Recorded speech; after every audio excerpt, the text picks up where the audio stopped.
Eu me chamo Rosa, tenho 73 anos e hoje quero contar para vocês a história mais incrível da minha vida. Se você já se perguntou se ainda é possível recomeçar depois dos 50, se ainda dá tempo de encontrar o amor verdadeiro na terceira idade, ou se uma pessoa simples como eu pode vencer alguém poderoso que a humilhou por anos, então esta história é para você. Velhinha ridícula, acha que vai virar influencer? Você nunca vai ser nada além de uma faxineira fracassada. Vai morrer sozinha e esquecida.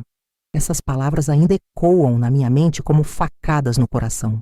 Foram ditas por Marlene, uma advogada bem-sucedida de 45 anos, filha da família onde eu trabalhava como faxineira há mais de 20 anos. Naquele momento, aos 50 anos, viúva há 5, morando em um quarto alugado de uma pensão no Brasilândia, eu realmente parecia ser tudo o que ela disse.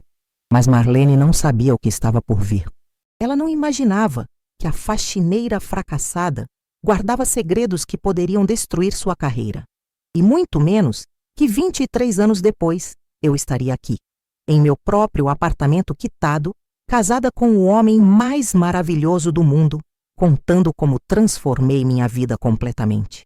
Você pode imaginar como me senti quando ela apareceu na igreja no dia do meu casamento? Sim, a mesma mulher que riu da minha dor estava lá, chorando lágrimas de inveja e arrependimento enquanto me via radiante, vestida de noiva aos 72 anos.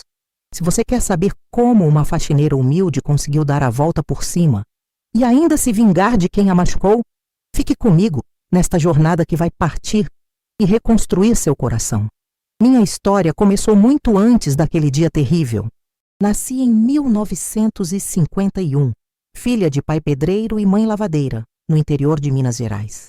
Éramos pobres, mas meus pais sempre me ensinaram que a dignidade não está no dinheiro, mas no caráter. Vim para São Paulo aos 18 anos em busca de uma vida melhor e logo consegui trabalho como doméstica em casas de família.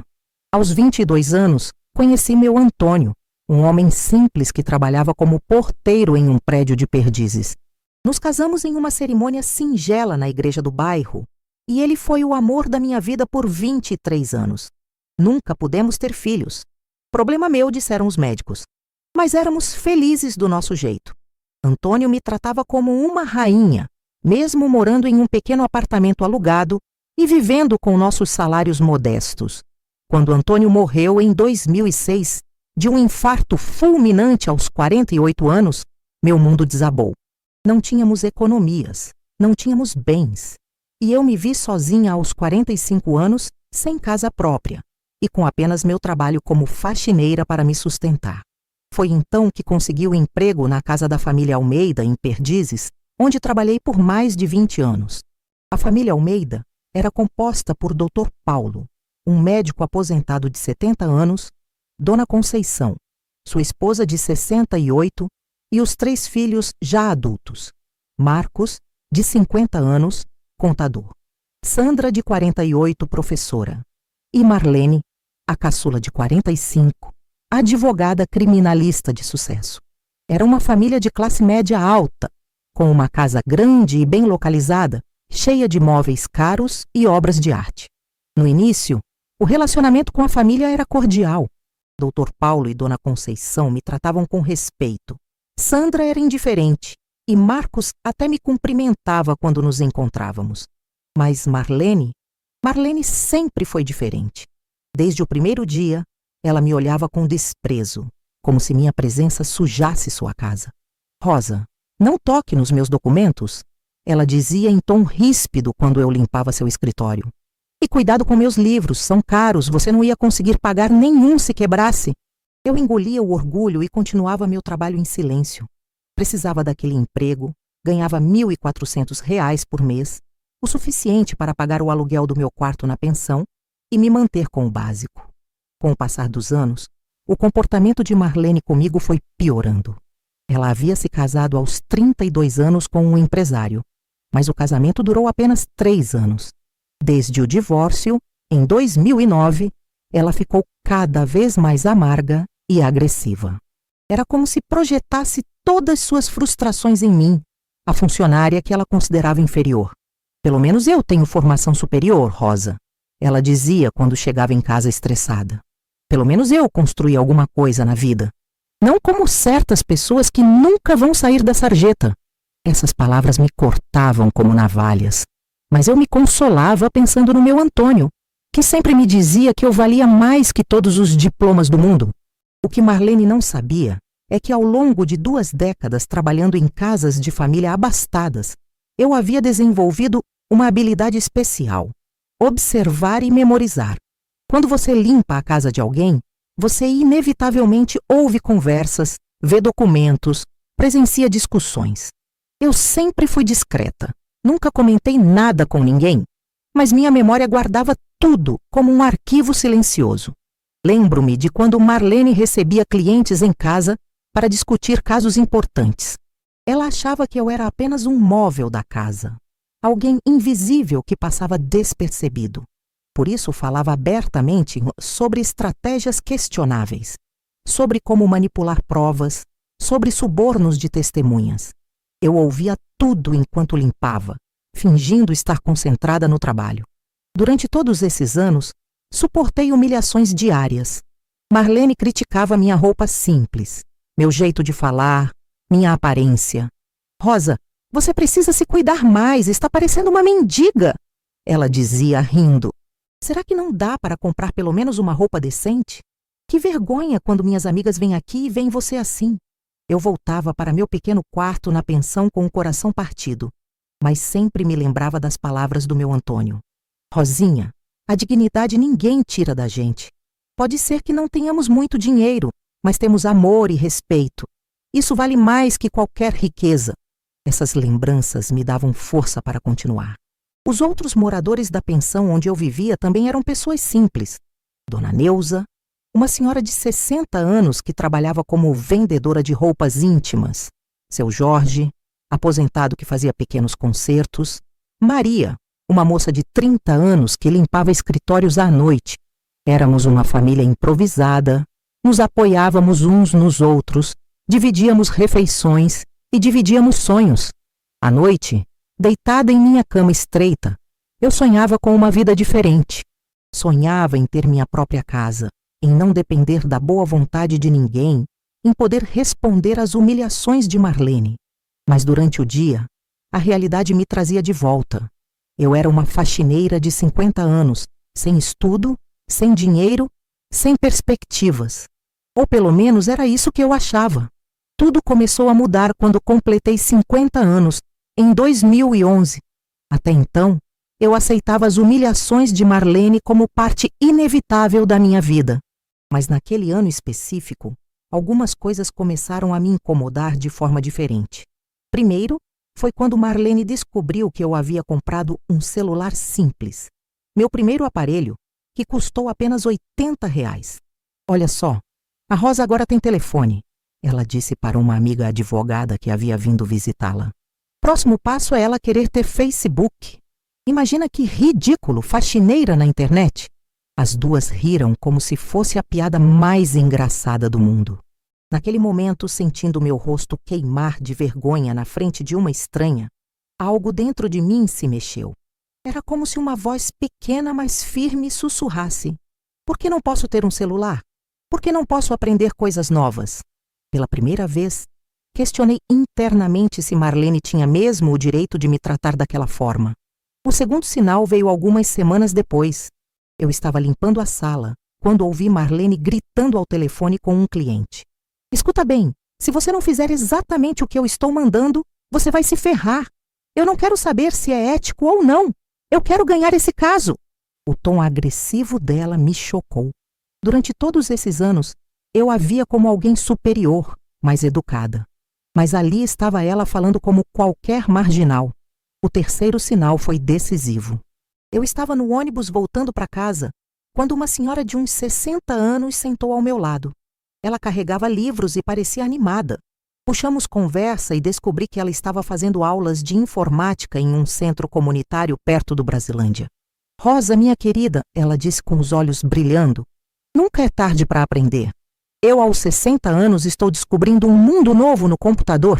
Aquela conversa plantou uma semente em meu coração. Durante dias não consegui parar de pensar. Se Dona Irene, aos 60 anos, podia aprender informática, por que eu não podia? Por que tinha que aceitar que minha vida era só aquilo? Por que não podia sonhar em ter algo além de limpar a casa de gente que me desprezava? Foi então que tomei uma decisão que mudaria minha vida para sempre. Me inscrevi nas aulas de informática básica para a terceira idade no centro comunitário do bairro. As aulas eram gratuitas, às terças e quintas à noite, depois do meu trabalho. Não contei para ninguém da família Almeida, era meu segredo. Nas primeiras aulas eu tremia tanto que mal conseguia tocar no mouse. A professora, uma jovem de 25 anos chamada Juliana, era paciente e carinhosa. Dona Rosa, não tenham medo do computador. Ele está aqui para nos ajudar, ela dizia sempre com um sorriso. A senhora vai ver como é gostoso descobrir coisas novas. Em poucas semanas eu já conseguia ligar o computador, abrir programas, escrever textos simples. Era uma sensação de poder que eu nunca havia experimentado. Pela primeira vez em anos, me senti inteligente, capaz de aprender. Os outros alunos, todos na terceira idade como eu, também estavam descobrindo esse mundo novo e nos apoiávamos mutuamente. O problema foi que Marlene descobriu. Um dia, em março de 2012, eu estava saindo apressada do trabalho para não perder a aula quando ela me interceptou na porta. Aonde você vai correndo, Rosa? Está parecendo que tem um encontro, ela disse em tom irônico. Como sempre fui péssima mentirosa, gaguejei algo sobre um compromisso. Marlene insistiu até que eu acabei contando sobre as aulas de informática. A reação dela foi pior do que eu imaginava. Primeiro, ela ficou em silêncio, me olhando de cima a baixo como se eu fosse um animal falando. Depois começou a rir, uma risada cruel, alto, que ecoou pela casa toda. Rosa fazendo aula de computador, ela gritou para a mãe. Mamãe, vem cá ouvir isso. A Rosa acha que vai virar hacker. Dona Conceição apareceu curiosa e Marlene contou tudo em tom de deboche. Imagina, mãe, a Rosa aos 51 anos achando que vai aprender informática. Que coisa mais ridícula. Para que uma faxineira precisa saber mexer em computador? As duas riram juntas. E eu senti meu rosto queimar de humilhação. Mas o pior ainda estava por vir. Nos dias seguintes, Marlene fez questão de humilhar-me na frente de qualquer visita que recebesse. Sabem a novidade? Minha faxineira agora é estudante de informática. Ela anunciava gargalhando. Logo, logo ela vai querer abrir uma empresa de tecnologia. A humilhação constante começou a afetar meu desempenho nas aulas. Eu chegava tensa, com a autoestima destruída pelas palavras de Marlene. Professora Juliana percebeu e me chamou para conversar após uma aula. Dona Rosa, a senhora está diferente, aconteceu alguma coisa? Ela perguntou com carinho. Desabei em lágrimas e contei tudo, sobre Marlene, sobre as humilhações, sobre como me sentia pequena e incapaz. Juliana me ouviu em silêncio e depois disse algo que nunca vou esquecer. Dona Rosa, a senhora sabe por que algumas pessoas tentam diminuir os outros? Porque elas têm medo. Medo de que a pessoa descubra seu próprio valor e não precise mais delas. Essa patroa sua está com medo de que a senhora se valorize e vá embora. Aquelas palavras foram como um raio de luz em minha escuridão. Será que Juliana estava certa? Será que Marlene tinha medo de me perder como funcionária? Ou será que tinha medo de que eu descobrisse que valia mais do que ela me fazia acreditar? O momento que mudou tudo para sempre aconteceu em uma terça-feira de abril de 2012. Eu estava limpando o escritório de Marlene quando ela recebeu um telefonema que achou ser sigiloso. Ela não me viu entrar no cômodo. Às vezes eu realmente era invisível para ela. Escuta bem, Rodrigo, ela dizia em voz baixa e tensa no telefone. Você vai fazer exatamente o que eu estou mandando. Vai falsificar a assinatura da testemunha naquele documento do processo Mendes. Eu não quero saber se é crime ou não. Eu preciso ganhar esse caso. O cliente está pagando muito bem. Meu coração disparou. Ela estava mandando alguém falsificar documentos? Isso não era crime? Fiquei paralisada, fingindo limpar a estante, mas ouvindo cada palavra. Se você não fizer isso, Rodrigo, você nunca mais vai trabalhar em escritório de advocacia nesta cidade. Eu tenho contatos em todo lugar. E não venha me falar de ética. Ética não paga as contas. Você quer continuar sendo meu despachante ou quer virar desempregado? A conversa continuou por mais 10 minutos, com Marlene detalhando exatamente como ele deveria falsificar a assinatura, onde deveria levar o documento falso e quanto ele receberia por isso. Era uma conversa que poderia destruir a carreira dela completamente. Quando ela desligou, meu primeiro impulso foi sair correndo do escritório. Mas então me lembrei de uma aula recente onde a professora Juliana havia nos ensinado sobre o gravador do celular. É muito útil para gravar lembretes ou aulas importantes, ela havia dito. Uma ideia louca passou pela minha cabeça. Se eu soubesse usar o gravador do celular, se conseguisse gravar Marlene falando essas coisas, seria possível? Seria certo? Minha mente estava confusa, mas uma voz interior dizia: Rosa, você precisa se proteger. Na semana seguinte, fiquei atenta. Marlene tinha o hábito de fazer essas ligações comprometedoras sempre no mesmo horário, por volta das 14h, quando os pais saíam para suas atividades. Ela achava que estava sozinha em casa, esquecendo completamente de mim. Na terça-feira seguinte, aconteceu de novo, mas dessa vez eu estava preparada. Com o celular ligado e o gravador ativado, depois de muito treino em casa, fiquei limpando os móveis próximos à mesa dela enquanto ela falava. Patrícia, você precisa mudar a data daquele recibo. Marlene dizia para outra pessoa. Coloca uma data anterior, de preferência 2 meses atrás. O cliente precisa provar que estava em outro lugar naquele dia. Eu não quero saber se é verdade ou mentira. Eu quero que ele seja inocentado. Minha mão tremia tanto que quase derrubei o celular. Mas consegui gravar tudo. 23 minutos de conversa, onde Marlene orientava a falsificação de documentos, suborno de testemunhas e outras práticas ilegais. Era material suficiente para destruir qualquer advogado. Quando chegou em casa naquela noite, ouvi a gravação inteira. Minha cabeça estava em turbilhão. O que fazer com aquela informação? Deveria denunciar? Mas para quem? E se ninguém acreditasse em mim? E se Marlene descobrisse e me demitisse? Eu não tinha dinheiro guardado, não podia ficar desempregada. Guardei o celular em lugar seguro e tentei continuar minha vida normalmente. Mas tudo havia mudado.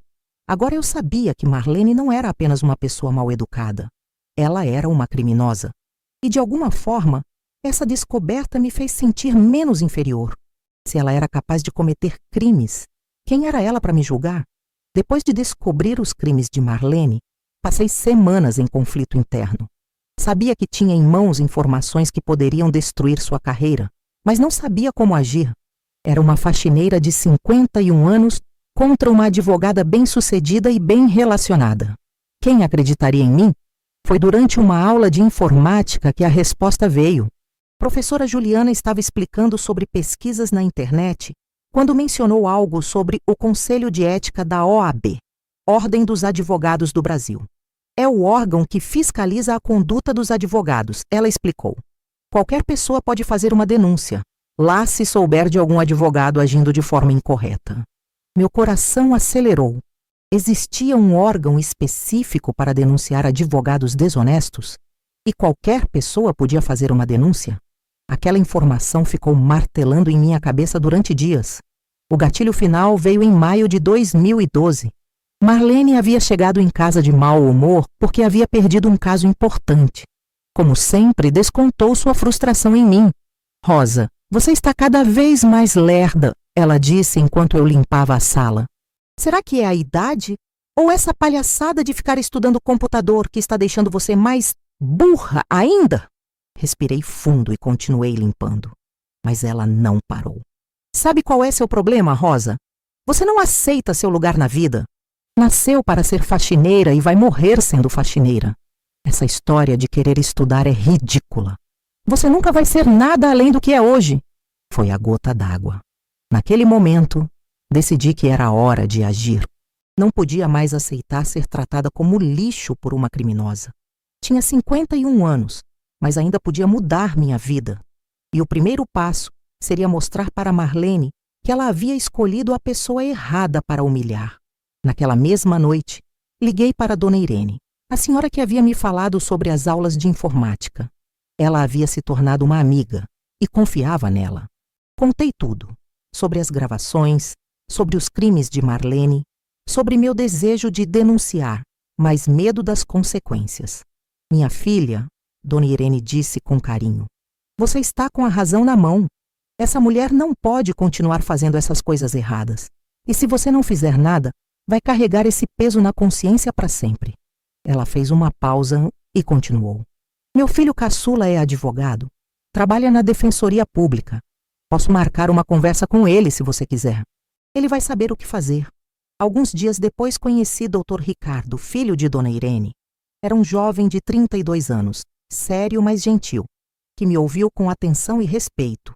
Quando mostrei as gravações, ele ficou impressionado. Dona Rosa, a senhora tem em mãos evidências de crimes muito graves, ele disse. Falsificação de documentos, formação de quadrilha, corrupção ativa. Essa advogada pode perder o registro e ainda ser processada criminalmente. Ele me explicou que o Conselho de Ética da OAB era mesmo o lugar certo para fazer a denúncia. E se ofereceu para me ajudar a redigir tudo corretamente. Durante um mês, Dr. Ricardo me ajudou a preparar uma denúncia detalhada. Transcrevemos todas as gravações, identificamos as pessoas mencionadas e coletamos outras evidências que eu havia observado ao longo dos anos. Lembro de ficar impressionada com a quantidade de informações que minha memória havia guardado. A senhora é uma testemunha extraordinária, Dr. Ricardo me disse. Lembra de detalhes que muita gente não perceberia. Isso vai ser fundamental para o caso. Pela primeira vez em anos, alguém me elogiava por minha inteligência. E isso me deu forças para continuar. Enquanto preparávamos a denúncia, continuei trabalhando normalmente na casa dos Almeida. Marlene não suspeitava de nada. Continuava me tratando com o mesmo desprezo de sempre. Mas agora, eu via tudo de forma diferente. Cada humilhação dela apenas confirmava que estava fazendo a coisa certa. Em junho de 2012, finalmente protocolamos a denúncia no Conselho de Ética da OAB. Dr. Ricardo me explicou que o processo seria sigiloso inicialmente e que poderia levar alguns meses para ter uma resposta. Mas a senhora pode ter certeza de que isso vai ser investigado a fundo, ele me garantiu. Nos meses seguintes, minha vida seguiu uma rotina estranha. Durante o dia, eu limpava a casa da família Almeida, ouvindo os desaforos de Marlene e fingindo que estava tudo normal. À noite, ia para as aulas de informática, onde estava aprendendo cada vez mais. Professora Juliana havia me ensinado a usar e-mail e eu me correspondia regularmente com o Dr. Ricardo sobre o andamento do processo. Foi nessa época que comecei a sonhar com uma vida diferente. Nas aulas, conheci outras pessoas da terceira idade que haviam mudado de vida tarde. Havia a Dona Carmen, que aos 55 anos havia aberto uma pequena loja de roupas. Seu Pedro, que aos 60 havia virado guia turístico. Dona Lúcia, que aos 52 havia se tornado cabeleireira. A vida da gente não acaba aos 50, Dona Rosa, Dona Carmen me dizia. Na verdade, às vezes é quando ela começa de verdade. Porque é quando a gente finalmente entende que merece ser feliz. Essas conversas plantaram uma semente de coragem em meu coração. Comecei a pensar, quando tudo isso terminasse, quando Marlene fosse punida, o que eu faria da minha vida? Não podia continuar sendo faxineira para sempre. Quais eram meus sonhos? O que me fazia feliz? Lembrei-me de que sempre gostei de cozinhar. Na pensão onde morava, os outros moradores sempre elogiavam meus bolos e doces. Dona Neuza vivia dizendo: Rosa, você tem mão abençoada para doce. Devia vender essas delícias. Será que podia transformar isso em uma profissão? Em setembro de 2012, Dr. Ricardo me ligou com novidades. Dona Rosa, o Conselho de Ética está levando a denúncia muito a sério. Já estão investigando e provavelmente vão querer ouvi-la em depoimento oficial nas próximas semanas. Meu coração disparou. Era realmente sério. Marlene ia ser investigada por causa da minha denúncia.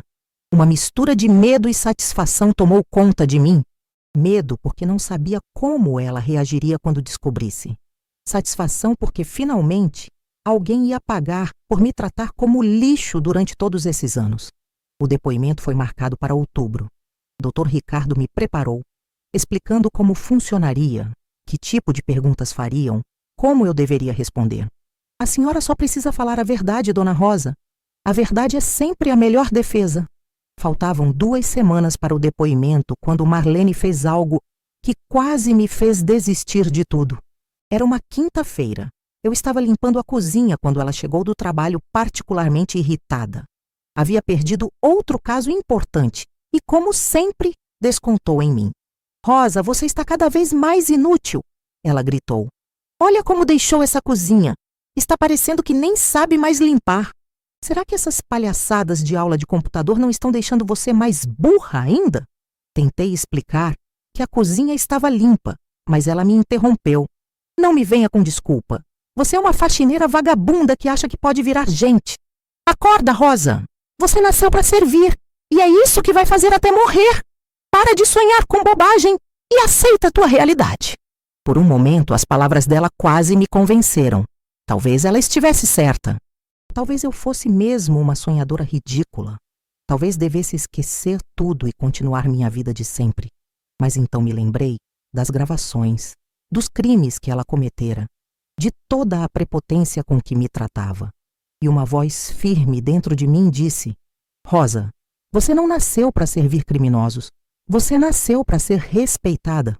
Naquela noite, liguei para Dr. Ricardo e confirmei. Doutor, eu vou fazer o depoimento sim.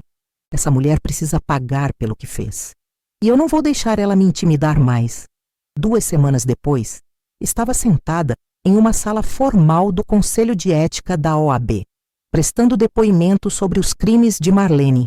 Falei por 3 horas, contei tudo o que havia visto e ouvido, apresentei as gravações. Os conselheiros me ouviram com respeito e atenção. Quando saí de lá, senti algo que não sentia há anos, orgulho de mim mesma. Havia tomado uma atitude, havia lutado pelos meus direitos, havia provado que não era apenas uma faxineira invisível. Era uma cidadã brasileira com dignidade e coragem. Agora era só esperar a justiça fazer seu trabalho. Em novembro de 2012, a bomba explodiu. Dr. Ricardo me ligou em uma segunda-feira de manhã, com a voz misturada de alegria e preocupação.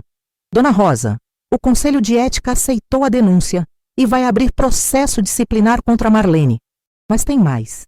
Eles encaminharam o caso para o Ministério Público, porque configura crime. Meu coração quase saiu pela boca. Era verdade.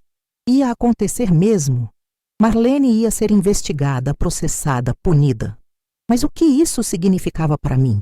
Doutor, ela vai descobrir que fui eu que denunciei? Perguntei com medo. Infelizmente sim, Dona Rosa.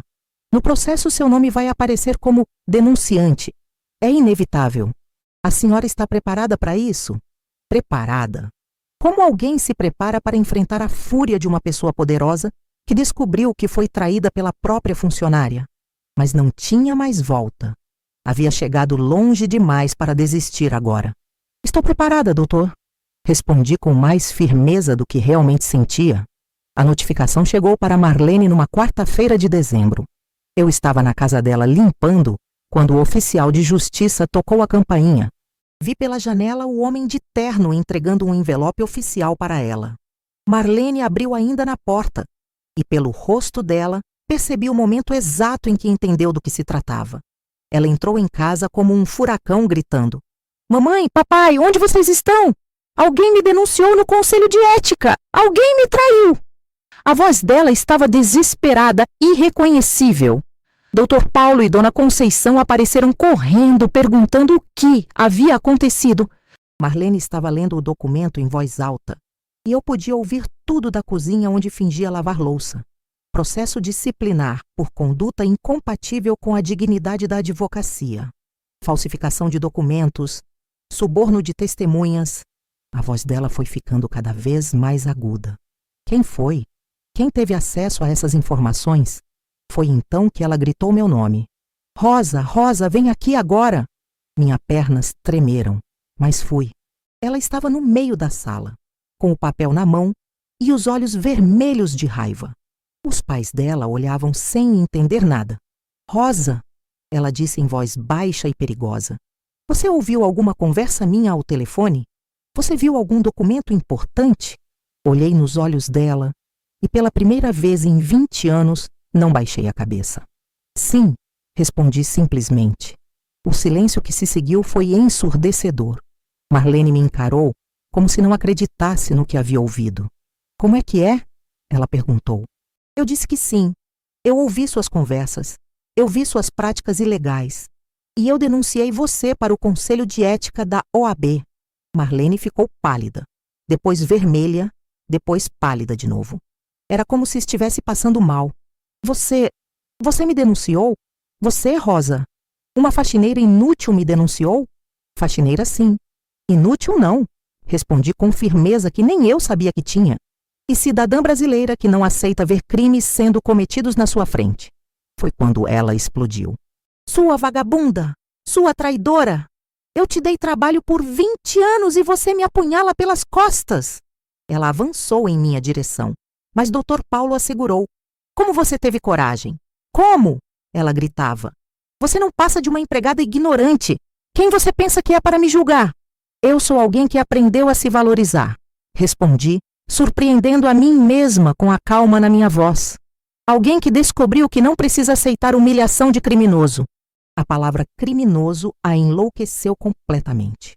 Ela começou a gritar coisas horríveis, me chamando de todos os nomes possíveis, ameaçando me processar, me destruir, me arruinar. Dona Conceição tentava acalmá-la. Dr. Paulo tentava entender o que estava acontecendo. Saia da minha casa! Saia agora! Ela berrou. E nunca mais volte! Você está demitida! Vai morrer na sarjeta como merece! Não precisa me demitir, respondi, tirando o avental e deixando sobre a mesa. Eu me demito. Não trabalho mais para criminoso. Saí daquela casa de cabeça erguida, com o coração batendo descompassado, mas com uma sensação estranha de liberdade. Na rua, minhas pernas bambearam e precisei me apoiar em um poste. Havia realmente acontecido. Eu havia enfrentado Marlene. Havia dito tudo o que sempre quis dizer. Havia me demitido, em vez de ser demitida. Mas a realidade bateu rápido. Eu estava desempregada, sem dinheiro guardado, aos 51 anos. O que ia fazer agora? Dr. Ricardo me ligou no dia seguinte, preocupado. Dona Rosa, soube que a senhora se demitiu. Como está se sentindo? Com medo, admiti. Mas também com orgulho. Doutor, ela pode mesmo me processar como a ameaçou? Não, Dona Rosa, a senhora fez tudo legalmente. Exerceu seu direito de cidadã. Quem vai ser processada é ela. E tem mais uma coisa. A senhora tem direitos trabalhistas. Trabalhou 20 anos sem registro. Isso dá uma boa indenização. Indenização? Eu nunca havia pensado nisso. Mas, doutor, como provar que trabalhei todos esses anos? A senhora tem recibos, testemunhas, qualquer documento? E tem as próprias gravações, onde ela se refere à senhora como funcionária. Nos meses seguintes, while Marlene lidava com o processo disciplinar e criminal, eu lutava pelos meus direitos trabalhistas. Foi uma batalha difícil, mas Dr. Ricardo me ajudou a reunir provas suficientes. Em abril de 2013, veio a primeira vitória. O Conselho de Ética da OAB suspendeu o registro de Marlene por 2 anos. Ela não podia mais advogar. Em junho, veio a segunda. Ganhei a ação trabalhista e recebi R$45 mil de indenização por todos os anos trabalhados sem registro. Quando recebi aquele dinheiro, chorei. Não era só pelo valor, era porque representava reconhecimento. O sistema havia admitido que eu tinha direitos, que merecia respeito, que não era apenas uma faxineira invisível. O dinheiro da indenização trabalhista mudou completamente minha vida. R$45 mil era mais dinheiro do que eu havia visto junto em toda a minha existência. Mas mais importante que o dinheiro era o que ele representava. Justiça. Com parte desse valor, consegui sair da pensão e alugar um pequeno apartamento de 2 quartos no mesmo bairro do Brasilândia. Pela primeira vez em anos, tinha meu próprio espaço, minha própria cozinha, minha privacidade. Era um apartamento simples, mas era meu lar. Dr. Ricardo me ajudou a administrar o dinheiro com sabedoria. Dona Rosa, a senhora precisa pensar no futuro. Com 52 anos, não é fácil conseguir outro emprego como faxineira. Por que não investe em algum negócio próprio? A ideia de ter um negócio próprio me apavorava e me empolgava ao mesmo tempo. Nas aulas de informática, agora avançadas, Aprendi sobre planos de negócio, microcrédito, empreendedorismo para a terceira idade. O governo tinha programas específicos para pessoas como eu. Lembrei-me dos elogios que sempre recebi pelos meus doces. Na pensão, eu fazia bolos para os aniversários dos moradores. No trabalho, levava às vezes brigadeiros para Dona Conceição, que sempre dizia: Rosa, você tem mão de fada para doce. Por que não transformar isso em profissão?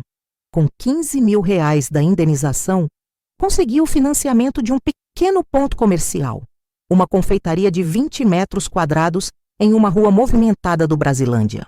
Era minúscula, cabiam apenas 2 mesas para clientes, mas tinha uma cozinha equipada e vitrine para a exposição dos doces. Enquanto isso, Marlene enfrentava as consequências dos seus atos. O processo criminal estava andando. Ela havia perdido vários clientes importantes e sua reputação estava destruída. Soube por Dona Conceição, que me ligou algumas vezes para se desculpar pela filha, que Marlene estava passando por uma depressão severa. Rosa, Dona Conceição me disse em uma dessas ligações, eu sei que minha filha te tratou muito mal todos esses anos. Eu peço perdão por isso. Deveria ter interferido, mas sempre achei que eram coisas pequenas. A senhora parecia genuinamente arrependida. Dona Conceição, a senhora sempre me tratou com respeito. O problema nunca foi com a senhora, respondi. Era verdade. Os pais de Marlene nunca já haviam sido ruins comigo. Em setembro de 2013, abri a confeitaria Dona Rosa, Doces da Vovó. O nome foi sugestão de professora Juliana, que havia se tornado uma grande amiga. Dona Rosa, a senhora representa a tradição, o carinho de família. Use isso a seu favor. O início foi difícil. Eu não sabia nada sobre administração, marketing, controle financeiro. Mas as aulas de informática me ajudaram muito. Aprendi a usar planilhas para controlar gastos, a fazer propaganda nas redes sociais, a pesquisar receitas na internet. Meus primeiros clientes foram os colegas das aulas de informática e os antigos moradores da pensão. Eles espalharam para os amigos que espalharam para outros amigos. Em pouco tempo, tinha uma clientela fiel que vinha buscar meus bolos de chocolate, pudins, brigadeiros gourmet e minha especialidade, torta de maçã com canela. O negócio cresceu além das minhas expectativas. Em 6 meses, estava ganhando mais que o salário de faxineira. Não era rica, mas tinha independência financeira e, mais importante, dignidade profissional. Era dona do meu próprio negócio. Ninguém podia me humilhar ou me demitir. Marlene, por outro lado, continuava em queda livre. O processo criminal resultou em condenação por formação de quadrilha e falsificação de documentos. Ela pegou 2 anos de prisão em regime aberto, mais prestação de serviços comunitários. O registro na OAB foi cancelado definitivamente. Uma carreira de 20 anos destruída. Soube por Dona Conceição que Marlene havia tentado montar um escritório de consultoria, mas ninguém queria contratar uma ex-advogada cassada. Ela teve que se mudar de volta para a casa dos pais, aos 46 anos, dependente financeiramente deles. A Marlene mudou muito, Rosa. Dona Conceição me contou em uma visita que fez à confeitaria. Está mais calma, menos agressiva. Acho que a queda lhe fez bem, embora tenha sido dolorosa. Eu ouvia com educação, mas sem piedade. Marlene havia feito suas escolhas. Escolheu cometer crimes. Escolheu me humilhar. Escolheu ser arrogante. As consequências eram justas. Em 2014, 1 ano após abrir a confeitaria, eu estava completamente estabelecida. Havia contratado uma ajudante, uma jovem de 22 anos chamada Jéssica, que estava desempregada. Ensinei a ela não apenas a fazer doces, mas a usar o computador, a atender clientes com educação, a ter orgulho do trabalho honesto. Dona Rosa, a senhora é uma inspiração, Jéssica me dizia. Começar um negócio aos 52 anos e dar certo assim. A senhora é um exemplo para todas nós. Eu sorria, lembrando de quando Marlene dizia que eu nunca seria nada além de uma faxineira. Agora eu era empresária, empregadora, respeitada no bairro. Minha confeitaria havia se tornado ponto de encontro para as senhoras da terceira idade, que vinham tomar café e conversar sobre a vida. A justiça havia sido feita, mas de uma forma que eu não esperava. Não foi apenas Marlene sendo punida. Foi eu sendo recompensada. Não foi apenas ela caindo, foi eu subindo. E isso era muito mais satisfatório que qualquer vingança. Hoje, aos 73 anos, olho para trás e mal acredito na transformação que minha vida teve. Se alguém me dissesse, há 21 anos atrás, que eu me tornaria empresária, me casaria pela segunda vez na terceira idade e seria respeitada em minha comunidade, eu teria rido e achado que a pessoa estava louca. Mas a vida nos surpreende quando menos esperamos. A confeitaria prosperou além dos meus sonhos mais otimistas. Em 2015, consegui comprar o ponto comercial. Em 2016, abri uma segunda loja em um bairro vizinho. Hoje, aos 73 anos, tenho 5 funcionárias, fornecemos doces para 3 escolas da região. E minha torta de maçã com canela virou famosa no Brasilândia. Mas a maior transformação da minha vida não foi profissional, foi pessoal. Em 2019, aos 68 anos, conheci João Carlos Silva, de 75 anos, viúvo há 10 anos, ex-motorista de ônibus aposentado. Nos conhecemos, acreditem se quiserem, nas aulas de informática avançada para a terceira idade que eu continuei frequentando por prazer. João era diferente de todos os homens que conheci. Gentil sem ser submisso, forte sem ser autoritário, inteligente sem ser arrogante. Perdeu a esposa por câncer depois de 40 anos de casamento e disse que nunca imaginou que poderia amar alguém novamente. Rosa, ele me disse na primeira vez que saímos para tomar um café. A senhora é uma mulher extraordinária. A forma como reconstruiu sua vida, como venceu as dificuldades. Isso é raro e inspirador. Ninguém nunca havia falado comigo daquela forma. Nosso namoro foi delicado e respeitoso. João me cortejava como uma dama, levava flores, abria portas, me tratava como uma rainha. Ele dizia que eu merecia ser amada e respeitada e que era privilégio dele estar ao meu lado. Em 2020, pediu minha mão em casamento. Eu, aos 69 anos, noiva pela segunda vez. O pedido foi romântico e singelo. Ele se ajoelhou na confeitaria, na frente de todas as clientes, e disse que queria passar o resto da vida me fazendo feliz. O casamento aconteceu em fevereiro de 2021, na mesma igreja onde me casei com meu Antônio 50 anos antes. Foi uma cerimônia pequena, mas emocionante, com nossos amigos das aulas de informática, as funcionárias da confeitaria, os vizinhos que se tornaram família. Eu estava radiante em um vestido branco singelo, com um buquê de rosas brancas. João, elegante em seu terno azul marinho, chorava de emoção quando me viu entrando na igreja. Rosinha, ele sussurrou quando cheguei ao altar. Você está mais linda que uma princesa. Foi durante a cerimônia que aconteceu o momento mais simbólico de toda essa história. Quando o padre perguntou se havia alguém que se opunha ao casamento, uma voz se ergueu no fundo da igreja. Eu gostaria de falar. Era Marlene. O silêncio foi total. Todos se viraram para olhar, inclusive eu. Marlene estava lá, aos 54 anos, visivelmente mais magra, com cabelos grisalhos, vestida de forma simples, muito diferente da mulher arrogante que eu conhecera. Marlene, eu disse suavemente, o que você quer? Ela se levantou e caminhou até a frente da igreja. Sua voz tremia quando começou a falar. Rosa, eu vim pedir seu perdão, publicamente, na frente de todos. Lágrimas escorriam pelo seu rosto. Eu passei os últimos 9 anos refletindo sobre minha vida, sobre as coisas terríveis que fiz, sobre a forma cruel como te tratei. Você não merecia nada daquilo. Eu estava errada, completamente errada. A igreja estava em silêncio absoluto. Marlene continuou. Você era uma pessoa honesta, trabalhadora, digna. E eu te tratei como lixo porque estava infeliz comigo mesma, porque estava com inveja da sua simplicidade, da sua paz interior. Ela fez uma pausa e me olhou diretamente nos olhos.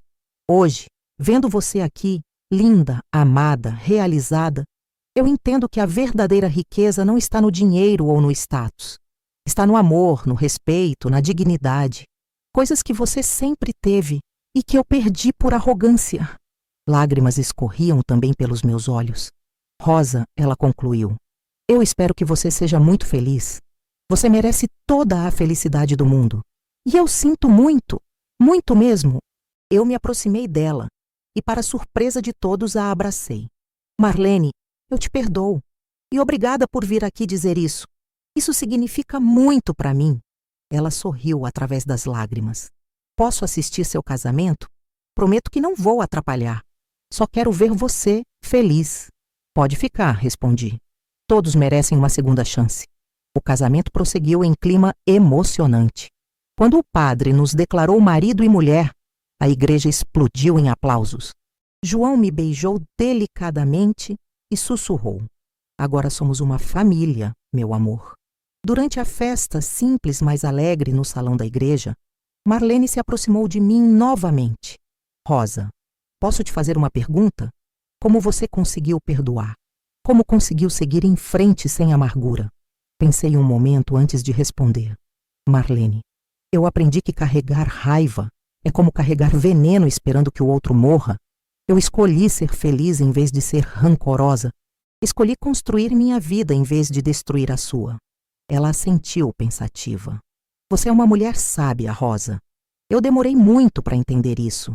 Hoje, 2 anos depois do casamento, moro com João em uma casa própria, que compramos juntos no mesmo bairro onde sempre vivi. É uma casa simples de 3 quartos, com um quintal onde plantamos uma horta e criamos galinha. João cozinha melhor que eu, cuida das plantas com carinho e me faz rir todos os dias. A confeitaria continua prosperando. Jéssica, minha ex-funcionária, virou sócia e administra o dia a dia enquanto eu cuido da parte criativa. Desenvolvemos uma linha de doces diet para diabéticos e uma linha de bolos de festa que faz muito sucesso. Marlene, curiosamente, virou cliente regular da confeitaria. Ela arrumou um emprego como auxiliar administrativa em um escritório pequeno, está fazendo terapia e parece ter encontrado alguma paz. Sempre me cumprimenta com respeito e carinho quando vem comprar seus doces favoritos. Sabe qual é a maior lição de toda essa história? Que nunca é tarde para recomeçar. Que a dignidade não está na conta bancária, mas no caráter. Que o verdadeiro poder não está em humilhar os outros, mas em se erguer com elegância. Aos 73 anos, sou uma mulher realizada. Tenho um casamento feliz, um negócio próspero, amigos verdadeiros, saúde para aproveitar a vida. Mais importante, tenho paz interior e orgulho de quem me tornei.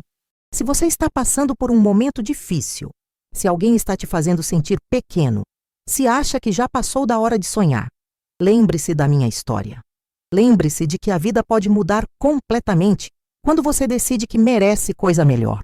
Eu era uma faxineira humilhada que virou empresária respeitada. Era uma viúva solitária que encontrou o amor verdadeiro na terceira idade. Era uma mulher que se achava pequena e descobriu que tinha força para mover montanhas. E se eu conseguir, você também pode. Nunca, jamais desista de si mesmo. Porque às vezes quem ri da nossa dor acaba chorando na nossa vitória.